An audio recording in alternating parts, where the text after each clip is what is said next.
Mm, mm. Yeah. Ow. Do you need a man with sensitivity? I do. A sensitive man. Amongst other things. I love the Oh, song. Here, let's sing it. since Since you you went out, he left you so sad. You cried every day. Let me kiss your tears, erase all your doubt. And for you, I'm here. You won't be without love. Ah, here That's you go. Jen, you know. Don't need a man that'll give you money. Wait, huh? What? All right, Alexa, volume 4. Now we might need Alexa to cut off. Alexa, stop for now, because we want to get your undivided attention, because we want to talk about the 5 pillars that we feel you need to have in a relationship in order for it to be successful. And of course, you guys are going to tell us what you think. Yeah. But we'll break them down. Okay. And Jen, I came up with love. Mm-hmm. Oh, that's of course. Friendship. Of course. RESPECT. Respect. Commitment. Absolutely. And of course, honest communication, because you can't just say communication. It has to be honest in order for it to be effective. Right. And let's not forget that bad word. What? So 6 then. The F well, word. Which one? The F word. Shh. Get your mind out the gutter. Wait, F? Talking about finances. Finances. Get your mind out the gutter. That's what I'm talking about. That's a bad word to some of us. Well, we kind of need that other F word too. But let's see where that other F word could fall. It could probably fall under one of these other categories. Let's see. Commitment. You got to be committed to, wanting to have a passionate, good sexual relationship. Yes. So you need some commitment. We can put that in there with that, right there. Mm-hmm. Love. Yeah. Right? Because love is definitely involving some kind of intimacy, sex, good sex. Yep. So, and some people's love languages include things that have to do with finances. So, okay. And honesty, being honest of where you at. Yes. When it comes to your finances.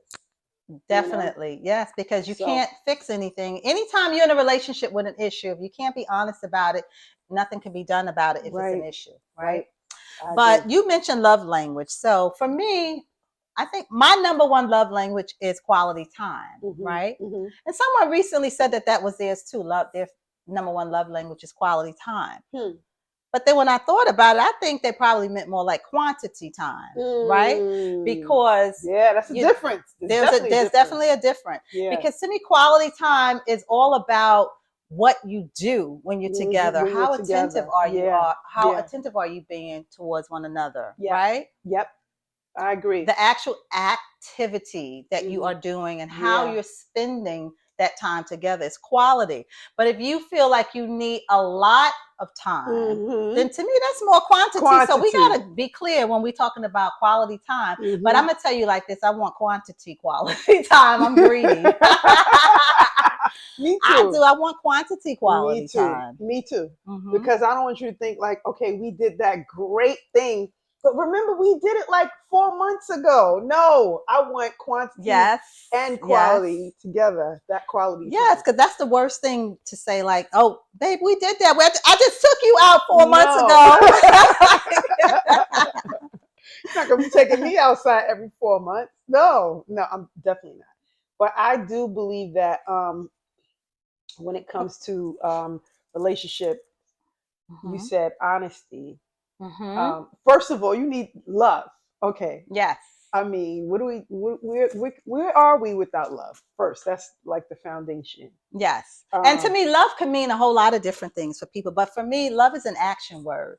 So when somebody just says, I love you, you got to show me. Absolutely. That definitely is an action word. It can't just be spoken. Yeah. You have to do things. You need to be generous. You need to be warm, tender, affectionate. Yep. Do some things Maybe it might entail helping a person out. Right. You know what somebody's needs are, and you're trying to fulfill those needs. You're trying to be understanding to understand what it is, what those needs are. Because you love the person. You want to fulfill those things. You want to provide that comfort. All of these things like fall under love when you really love somebody. It means so many things because some people think love is just finances. Like, I'm showing you I love you because I'm doing all of these things for you. Okay. Or I'm taking care of all these bills for you. But no, I mean, love means so many different things more than just you taking care of the bill. Yes. But that's how some people show love, which is nothing wrong with that. But I myself, I need more than you like, taking care of that bill. So love is the foundation. And then you talked about friendship. I want him to be my bestie. Yes. Like, yes. I'm telling you, I want to be like, look, bestie, what are we doing today? Like, we twinning? Like, not how we doing? Because this right here was not on purpose, but it works. But what does it say? I'm available to be spoiled, right? I'm blessed. Oh, I'm blessed. Thank you. Available to be spoiled. This was not on purpose. No. I walked in and I was like, oh, should I change? And she was like, no, we doing this today. So we twinning today. However, with my partner, I want him to, like, some days, like, we besties. We doing things that I like to do and what he likes to do. And it's nothing that I can't tell my bestie, Right. And a bestie is a good, bad, and ugly type of partner, not a partner that's going to run for the hills when the going gets tough. Exactly. And I think that can make for a really good relationship too, when you have that friendship. You need to have that special kind of friendship so that you don't always have to go outside of your relationship and call up your girlfriend. Exactly. I want to be able to share everything with my man. I want to be able to talk to him about everything. Yeah. I want him to know that I don't have an ear that's so soft and delicate like maybe a lady, but I could still understand some men thoughts and men things and stuff like that, and you can still share with me. I want him to be able to come to me as well, like share with me the good, bad, and ugly, because I don't want you to go out there to get that from somewhere else, right? Because sometimes there are times where when you're in a relationship, they'll go out and get the conversation from Susie, the sex from Renee, and the business mind from Akeisha. So then what they get from home? So it's like, so you're going out there and spreading yourself, and then you thinking that you're not cheating, but you are. Yeah. Because you're giving that conversation. Yeah. You're giving that time, you're giving that ear to you spreading yourself then out to you're just sharing everything with everybody else. And I think that it should be exclusive for your partner. Yes. And sometimes men feel like and even women, they feel like they can't tell their partners the truth and certain things because they're going to be judged. They don't feel safe enough to come home and tell you these things. So we got to be mindful of that and just, find a way to be a good listener, to be open-minded, to be more understanding so that they will come home and talk to us. And I believe it needs to be a safe space, meaning you should feel safe to talk to me and I should feel safe to talk to you. Also, without you throwing stuff up in my face that I told you. The words out my mouth, Bobbi. I was just about to say it. Well, you can still say it, honey. Go ahead. Like, I don't want you to come back and throw it in my face. Like, that's why one of your toes is bigger than the other. Like, don't do that to me later. Because if I'm gonna be vulnerable with you about me, whatever it is, like, don't come back later on and be like, yeah, that's why you got, a love handle over there and whatever. Just don't do that. Right. Because then I'm going to feel like I can't share with you. Right. And that part. So it's the friendship is very important. It is. I agree with you. The friendship is very, very important. And then respect. Now everybody want respect, and that should go both ways. Both ways. Both ways. It's not about, oh no, you got to give me the respect because I'm the protector and I'm the provider. No, that's good that if you are the provider and if you are the protector, don't you want to be anyway if you my man? That's a role that you want. I mean, I'm not looking for you to provide everything because I'm not chopped liver over here, but yes. And I believe that if the respect, it does go both ways. Yes, absolutely. And you got to respect me as your mate, meaning like when you're out there in the streets, you act like you are with me, even when we're not together. Right. So that's another part of the respect process. Exactly. Don't act a fool when you're outside. Yes. You know, with your boys or when I'm not around. I want to feel like you represent me whether I'm there or not. Exactly. Bottom line is that's it. Bottom line. You see these heifers coming in your face, you get them out of there like, get out of here because I got a good one at home. Respect me. Even respect my opinion when I have something to say to you. Don't discount my opinion. And I'm definitely not going to discount yours. Yes. I'm going to respect what you bring to the table. I'm going to respect the support that you provide. I'm going to respect that you are there to protect me just like I'm going to protect you. So without respect, I mean, that's, relationships do survive, but they are one-sided. Well, Jen, I think respect begins with the individual first. Before you are going to even respect your partner, you gotta have respect within yourself. So you respect yourself. Right. You're accountable for yourself. You're responsible for what you say and your actions. So everything that you're doing, whether your partner is there, present, or not. So if you have self-respect first, right, then you're going to have some morals. Exactly. You're going to have some dignity in how values. You go about doing things. You're going to have principles. There you go. Absolutely. And now that you have all of that stuff in line, integrity, of course, you'll be able to respect your partner next. Absolutely. I agree. I agree. And then the other thing we was talking about, what was it? It was honesty. Honest communication. Honest communication. Yes. Well, you could break that down into two separate if you want to say honest and communication, but I think it goes hand in hand. It does go hand in hand because we have to have, again, a safe space so that we can be honest with one another.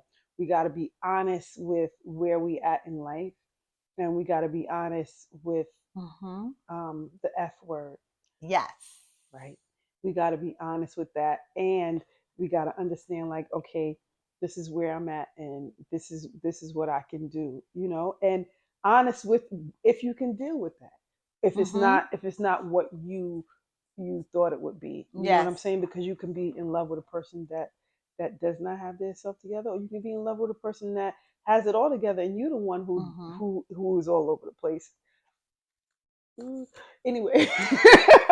But we still need to know what it is. Yeah, we need to know what it is. And those are those honest, open communication relationships where you communications where you feel like, all right, I can tell you what it is. And stop thinking that you can't tell somebody the truth because they can't handle it. We have to learn to handle it. Okay. And if you're not accustomed to telling someone the truth, that's probably because of your own thought processes that you can't handle the truth. Don't put it off on the other person. And I'm gonna let you know right now about me. I'm organized confusion and a beautiful disaster. Well, Jen, at least you know how to put it out like a beautiful disaster. So I'm just telling you right now. This is the pre-disclosure. I'm telling you right now, but it is what it is. I'm honest with that, and either you take it or leave it. Most of the time, you're going to take it. Most of the time, you're going to take it. But I want to be able to be open and honest and communicate, again, without any judgment. Okay. And being in a safe zone. It's so, I'm stressing the safe zone because there have been times where you don't feel safe with your partner. Right. Absolutely. And I'm talking in the way of like, telling them things and being honest with them, or just being safe enough to say how you feel without them being flighty. Um, and some people do fight or flight, and Okay. I don't want you to get to that point where you like, listen, I'm out of here because I can't deal with that. But it should be a safe space for both of us. Yes, it definitely should be. I agree Mm. 100% with that. Yeah. Absolutely. Yeah. Absolutely. And talk about everything, because you know what I find a lot of times, like in relationships, when it comes down to loving, like love making, sex, intimacy. First of all, sex don't start in the bedroom. Please just always remember, sex should start before the bedroom. If you want to keep your relationship spicy and special, especially men, listen, for us, for women, please let sex start before the bedroom. Every now and then it's okay that you got to the bedroom and you got right down to business, but for the most part, pamper us a little bit throughout the day. Yeah. Be sweet, be kind, be gentle, do nice things. Use those nice words of affirmation. Yes. We like that. Give us a gift. That's okay too. Or just do something really sweet at home. Bring me a little single rose, or just there something you to go. say you thought about me. Baby, let me rub your feet for you today. Your feet hurt. You know we've been walking in them heels all day for the last 5 days. It's more. It's more than just the physical act. The physical act of that is just like the end result, because mentally you can make love to my mind. And talk to me, and the body will follow. And the body will follow. When I tell you, I will be like so intrigued, like, what you say? Let me stop. No, but I get what you're saying. But I've had that, like, where just what you're talking, the way he was talking and what he's saying to me, just got me so excited. Like, by the time he touched you, I was in full blown love. Like, this is it. Your leg is already shaking a little bit. You trying to hold it down. Yeah. Baby, I got that. Baby. And just make me feel like safe and protected. That's just so attractive. Yes, it is. It definitely is. Those things. And then the last thing, what was it?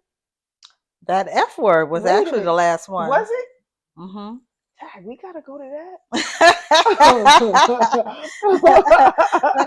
that. Listen. Let me see. We got some people are trying to call, but go ahead, finish saying what you were saying. Be honest, okay, even me, about your financial abilities and what you can do and what you cannot do. Say it a little louder, Jen. Be honest. I'm talking to myself right now. Be honest in what you can do and what you can contribute. Yes, I am old school. Yes, I am used to the man breadwinner.